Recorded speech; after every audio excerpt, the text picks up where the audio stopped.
Will somebody please tell me what the fuck is going on here? I've been a wrestling fan for 35 years. I have seen everything. I've seen it all. We all have seen some crazy shit going down in the wrestling business, but I can honestly say in all my life, I have never felt the range of emotions that I have felt in the last few days. Ladies and gentlemen, the Ultimate Warrior has passed away. Did that register? The Ultimate Warrior has died. Less than 24 hours after cutting a promo on Raw. Less than 48 hours after standing on the stage in front of 75,000 people at WrestleMania 30. Less than 72 hours after being inducted into the Hall of Fame as the headliner in the 2014 class. He flew back to Arizona today, and when he got there, he dropped dead. When you combine this with the emotions of WrestleMania 30 and how downright spooky the whole thing is, this has to be the craziest weekend in the history of the business. I'm serious. I'm completely shocked. Again. I've just found out about this 30 minutes ago, okay? So I'm kind of freaking out. We're all freaking out. But how crazy is this? Listen to his promo on Raw. It was almost as if he knew this was going to happen. Cause of death, we have no idea. If I had to venture a guess, I would probably say the Ultimate Warrior died, possibly, of the same thing that guys like Randy Savage and Eddie Guerrero died of. When you think about the emotional toll that this had to take on a guy like him, somebody of his age whose heart is probably, not in the greatest shape, I think in a strange way, just the emotions that he went through of the weekend might have actually killed him. He might have been very stressed out. I mean, stressed out in a good way, but very anxious. I mean, that was a whole weekend-long series of events that the Ultimate Warrior had to go through. He had to be feeling a ton of emotions. He was about to kiss and make up with every person he ever had heat with. In my WrestleMania weekend review that I just uploaded yesterday, I mentioned that the dynamics of all of the personalities at WrestleMania 30 and the Hall of Fame to me were amazing because we know so many guys have heat with each other. In particular, guys like Kevin Nash and the Ultimate Warrior, who embraced and buried the hatchet at the Hall of Fame. I think to a degree the Warrior did the same thing with Hulk Hogan. We saw Vince McMahon and the Warrior hugging each other. The whole thing had to be extremely emotional for a guy like the Warrior that takes himself so seriously. But when you think about how deeply the Ultimate Warrior believes in himself and his character and his warrior lifestyle, and the fact that he said himself, that he believes his persona, is immortalized and will live forever through others. The fact that he is dead a day later is just mind-boggling to me. Oddly enough, one of the first things I thought of, only because I saw a news story about something similar that happened a couple of years ago, about a guy that was going to be going to jail and took a cyanide pill. And I thought that as much as the Ultimate Warrior believes in himself and his personality and his gimmick so much, the fact that he changed his name to the Warrior, the fact that he finally was able to close the door on all of his heat with the WWE, be enshrined into the WWE Hall of Fame, and just be honored, the way that he always felt he should have been.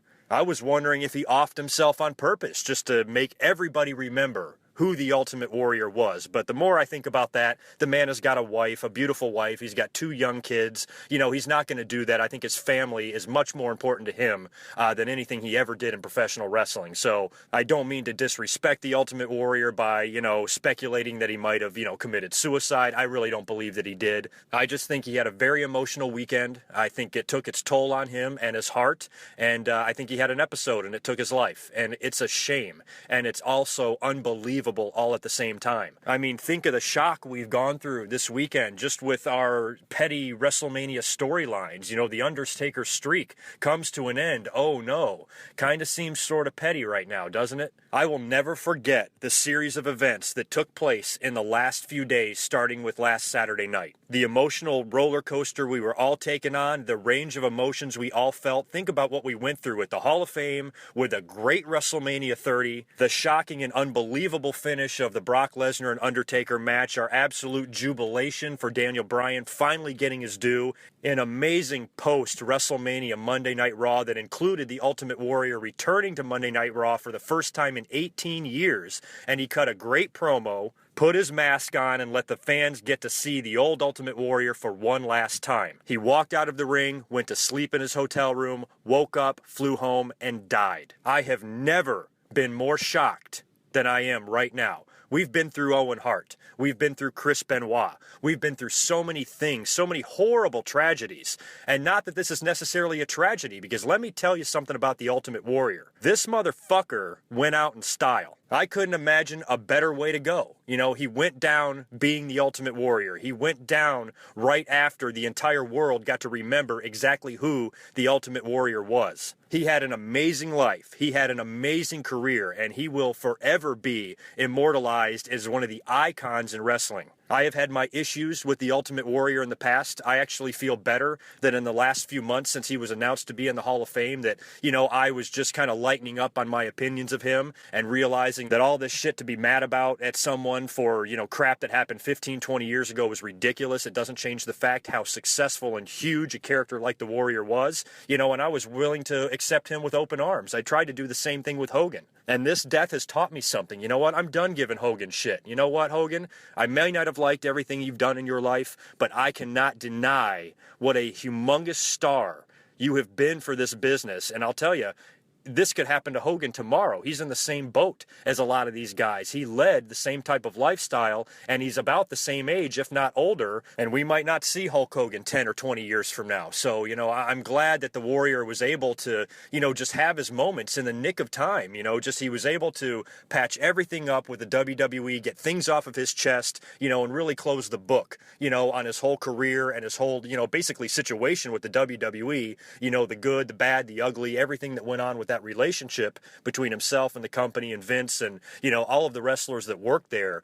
For him to have that moment at the Hall of Fame, I was just extremely happy. And I say that every time, the WWE patches things up with a former star because, that's the way it should be. Everything that these guys did in the professional wrestling business will never leave my memories. They are there to stay. And they are a big part of the history of the WWE and what it has meant and everything about professional wrestling. They deserve to be honored regardless, of what petty issues were going on at the time of their employment.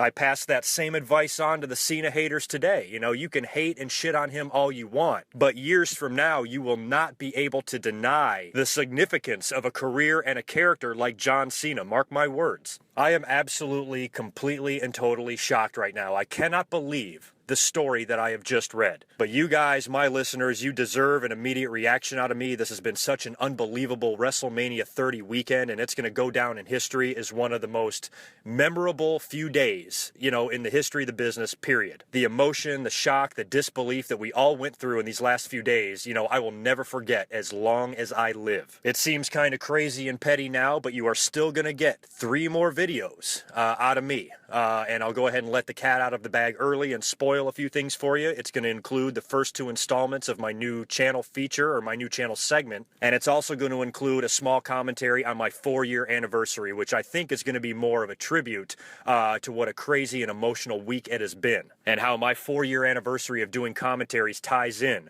with this memorable WrestleMania 30, and ties in with a few other kind of ironic things as well, which I'll talk about in a couple of days. This will probably be the last time you hear from me as far as current events goes. I am headed out of town, and to be honest with you, I need it. I need a break from wrestling. I am so emotionally spent. I actually need to back away from it for a while because, I just cannot believe what we have went through in the last few days. So if any more news breaks on the Ultimate Warrior, or if we hear more about how he died or why, unfortunately, I probably won't be able to come up here and talk about it. I'm sure there's going to be an autopsy. I'm sure there's going to be toxicology. I'm sure there's going to be all sorts of reports that probably won't be out for at least another week or 2 anyway. So hopefully by the time I'm back up here, we can talk a little bit more about the absolute unbelievable passing of the Ultimate Warrior. I will never forget April 5th, 2014 through April 8th, 2014. You guys take care of yourselves. I will catch you in a couple of days. Rest in peace, Ultimate Warrior.